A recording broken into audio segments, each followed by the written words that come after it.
Welcome to the Born for Greatness podcast. I have a very special guest today, Joshua Hollander. Joshua, thank you for joining me. Yeah, thanks for having me on. Josh is fine, by the way. Okay, Josh. All right. Awesome. That is like me. I very rarely go by Rebecca. A few people call me that, but it's very rare. So, Josh, can you start off by telling us just a little bit about yourself and what you do? Yeah, sure. Essentially, I do all things related to talent. So I have an executive recruiting business that I run. So we mostly do kind of C-suite to director level roles, primarily with growth companies in a few different industries. So venture backed and middle market and lower middle market, private equity backed for the most part. And then we also do some other kind of talent consulting. So we can help with onboarding, we can help with some leadership assessment and development work and succession planning and other things like that for companies that are kind of looking ahead in addition to having specific roles they're looking to recruit for. And then I co-founded an industry nonprofit related to insurance and insurtech. It's a membership-based not-for-profit designed to support sort of insurtech as an industry, and in particular help Series A and earlier startups in that ecosystem be more successful, kind of building a broader community of stakeholders, whether that's traditional insurance carriers or technology companies, consulting firms, et cetera, around them. And then I also run my own podcast called the InsurTech Leadership Podcast that's focused on showcasing different people who are innovating in the insurance industry. Awesome. I love it. You're like myself. Apparently, we like to be busy and sitting still Yeah. is not an option. So No.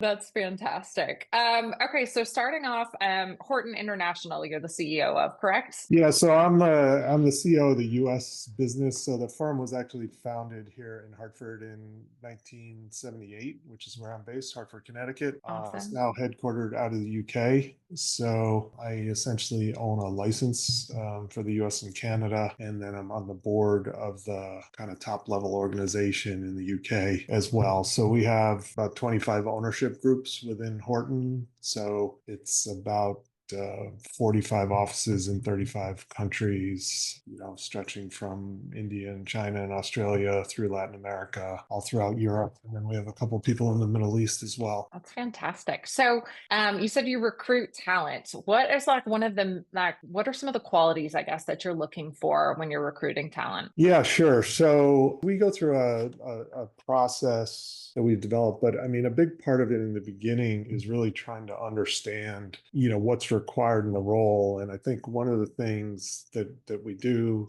that I think differentiates us a little bit is, we people tend to get hired based on their kind of skills and experience and first Hmm. impressions. So kind of the stuff that's on a resume. And then, Yep. we met for the first time at a conference, a month or so ago. And so, Yep.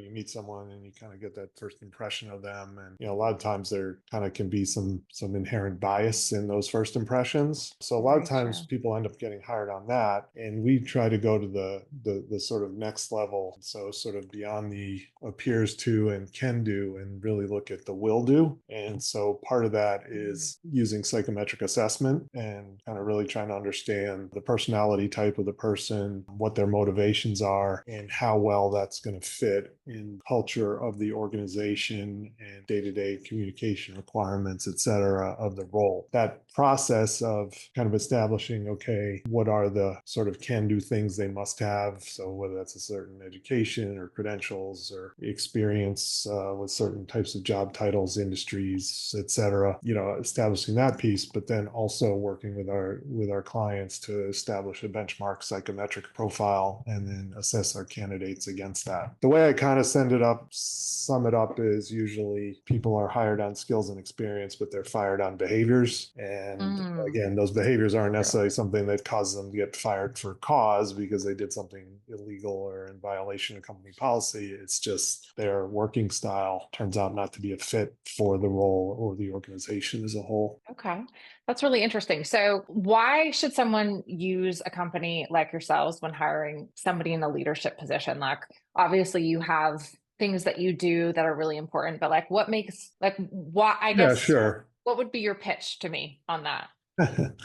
Yeah, so obviously there's certain circumstances like there's a need to do a confidential search, right? Hmm. Because maybe someone's in the role now and they need to move that person out and they can't really openly recruit within the organization because they risk that person finding out as that process is going on. So there's things like that, maybe they're doing an acquisition or something and they need to bring someone on board, but they can't signal that Right. that's taking place, right? So, but putting aside things like that, we've kind of branded our process. We call it Aperture 360. And the reason we came up with that name is, to begin with, you kind of want to be able to scan the entire landscape of talent that could Mm. possibly be a fit for your role. Yep. So, it's not to say that we haven't ever placed a candidate who's in between jobs and actively looking. Typically, the strongest candidates are the ones who are currently employed. And so, True. by opening that aperture wide, you're going to be able to find those people who maybe are doing well in their current roles, maybe happy enough, but when presented with the right opportunity, it might pique their interest and you can bring them on board versus someone's on LinkedIn, a button pops up and says, hey, you're qualified for this role. Click a button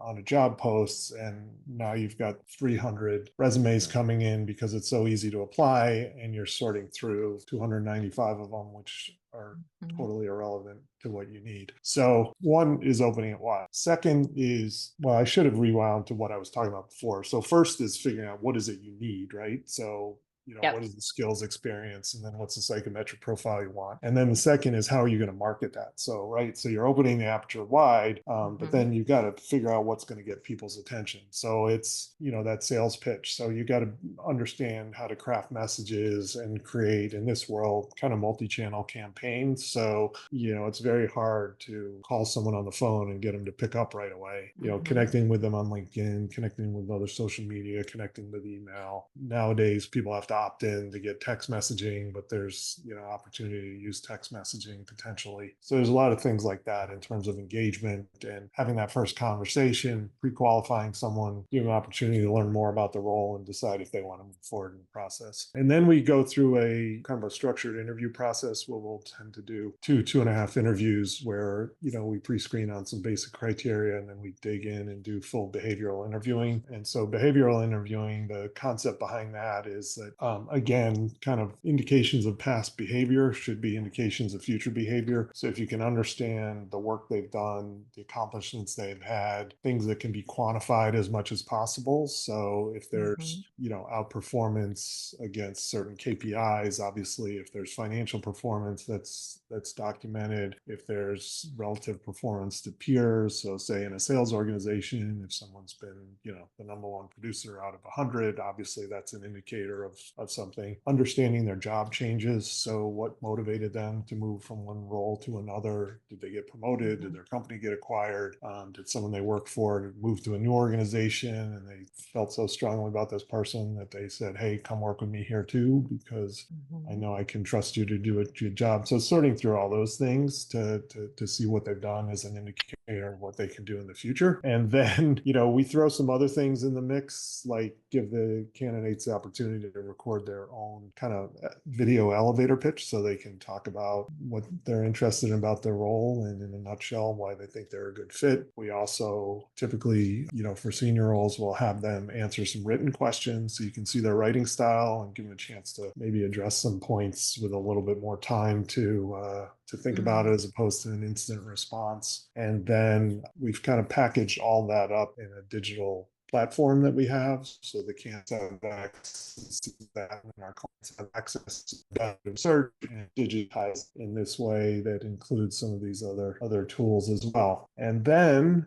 through that process we basically will narrow it down, and depending on the nature of the search, present somewhere between 3 and 6 or 8 candidates to the client, who then we will support them as they go through their own internal interview process. And then until eventually they want to extend someone an offer, help them negotiate that offer, work through any issues around onboarding, handle any final reference and checking that needs to be done, occasionally manage background checks if that's required for a role, really provide kind of an end-to-end service. And then we provide a 1-year guarantee as well. So if, something happens that would cause someone to be terminated, outside of obviously a company acquisition or a change in the definition of the role or things having nothing to do with their Right. performance, then we'll refill the role as part of that guarantee. That's awesome. I think there's so much more clearly that you guys are doing than a typical HR administrator would be handling. And it's really interesting how much of the psychology behind it that you kind of get into. I think finding people to fit in the culture is something I've learned as I've kind of come up through the ranks of how important company culture is. And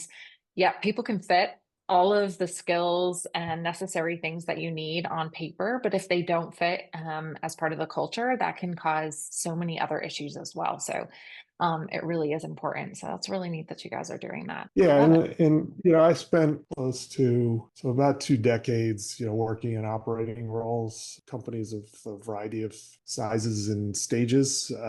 So, Yep. I've had exposure, a decent number of organizations, both in terms of actually working within them and seeing inner workings, but then also as clients and things like that, and getting some windows in from the outside. And, I have some of my own hiring scars as well. And Yes. and you talk about like we work with a lot of growth companies, and in particular, whether they're private equity or venture backed, there tends to be a need for speed. There needs to be sort of a Mhm. learning mindset. There needs to be agility to deal with, the inevitable pivots that have to take place as you're trying to figure out product market fit and go to market strategy, or other competitors come into the marketplace, or acquisition opportunities pop up, or whatever the case may be. And so I think we're well suited to that. And I co-founded a startup, and it was in the financial planning and advice space. And we actually hired the head of financial planning from MetLife into the business.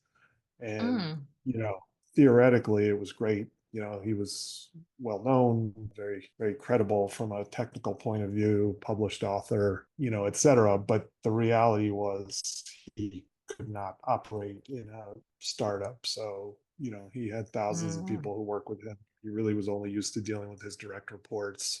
That's an organization that's been around for decades and decades and Right. decades, and will likely still be around for decades Hmm. and decades more. And, So at one true. point in time, he wanted us to take the product out of the marketplace and rebuild it and restart. And when you're at MetLife, you can do that.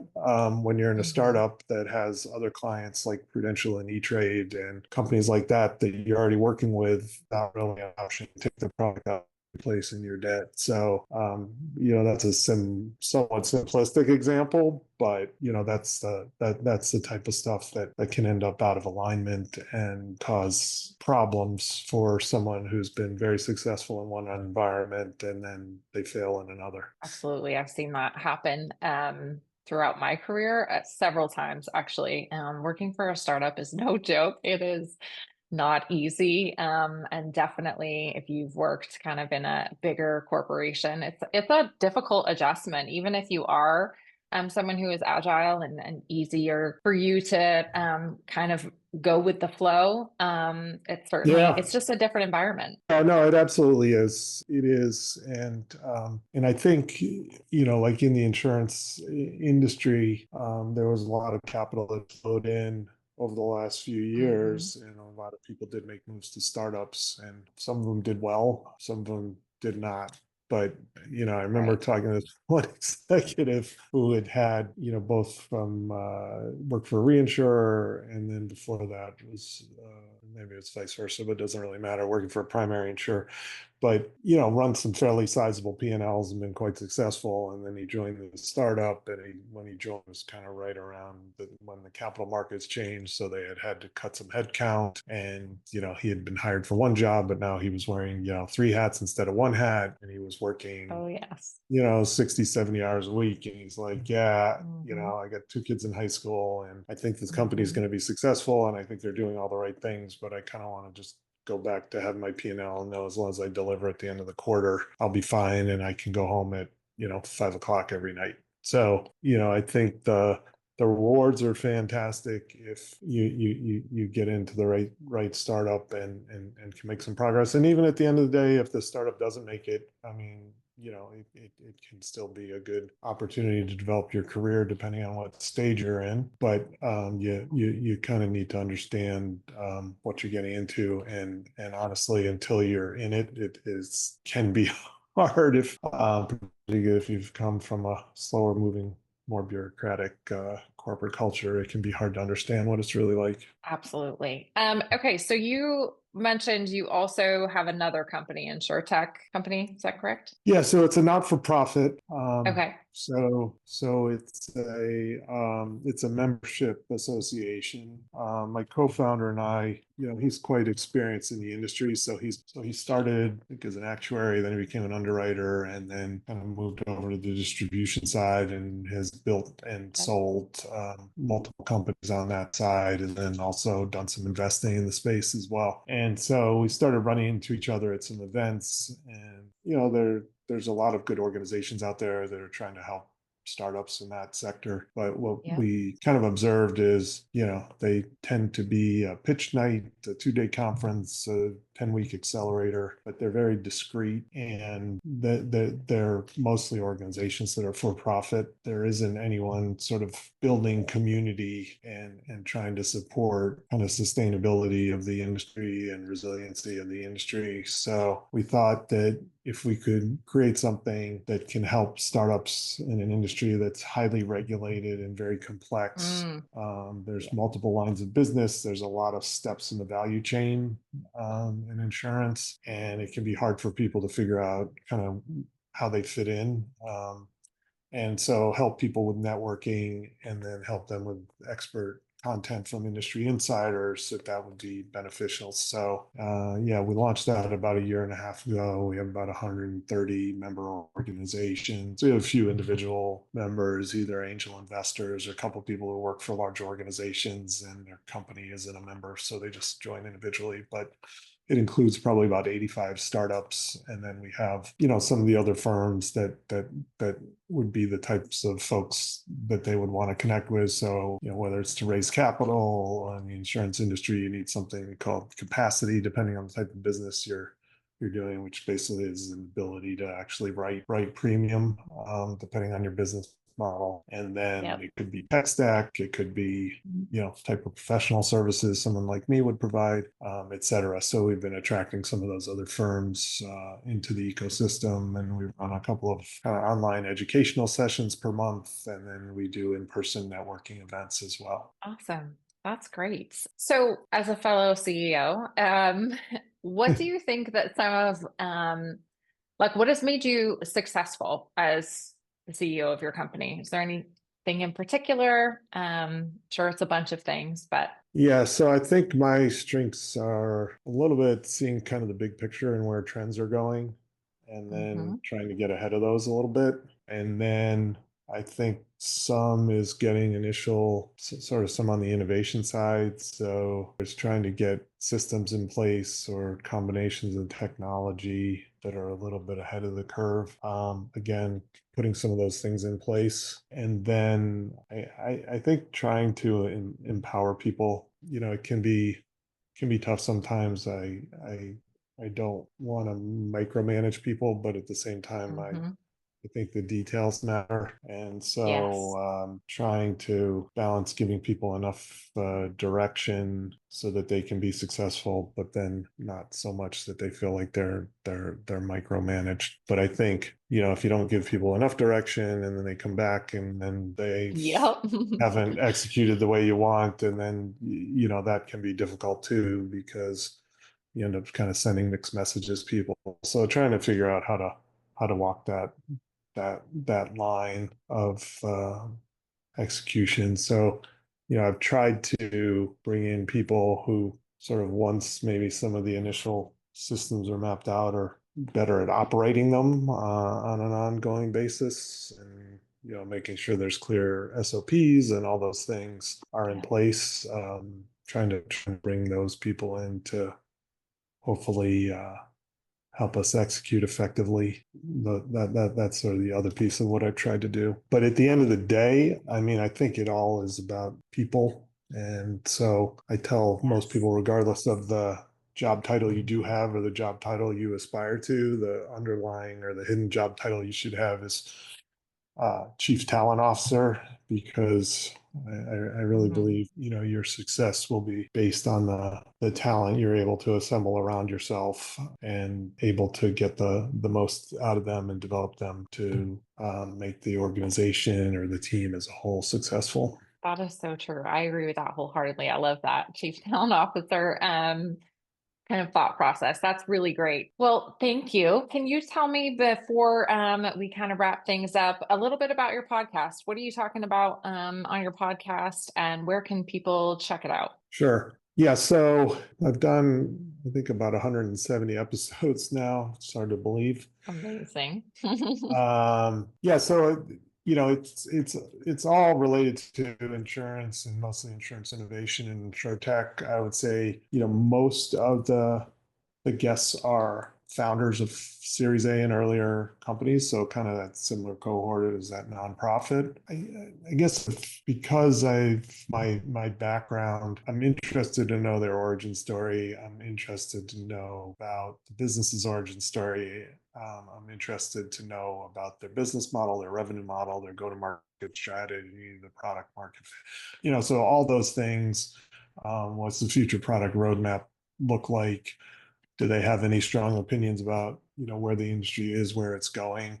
So, you know, there's some basic topics that tend to come up, but essentially, you know, I feel like a lot of the talking points that people want to get out there, people can find them. They're already out there. So I tend to try to, you know, start with some of the basic points, but if I find something interesting, then we dive down on it. Because my thought is, if Awesome. it's interesting to me, it's probably interesting to someone else and a little bit different than what they can find elsewhere.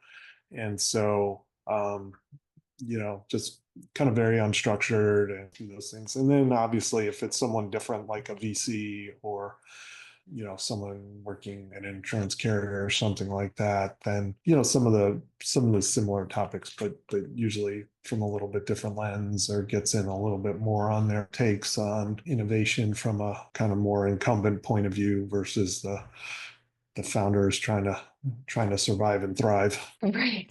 Absolutely. All right. Well, and I'm sure you're Apple, Spotify, all of those, right? Yeah, so we're on Spotify, Apple. It's called the InsurTech Leadership Podcast, and yeah, it's on all those platforms. If you want to check it out, that'd be great. And then in terms of Horton, Horton International, if you Google it, you'll find it. There's HortonInternational.com, and then we have a site for the U.S. Based business, which is Horton-USA.com, Horton-USA.com. Well, thank you for joining me, Josh, and be sure to check out his podcast. It's great, and we will see you on the next episode. Thank you.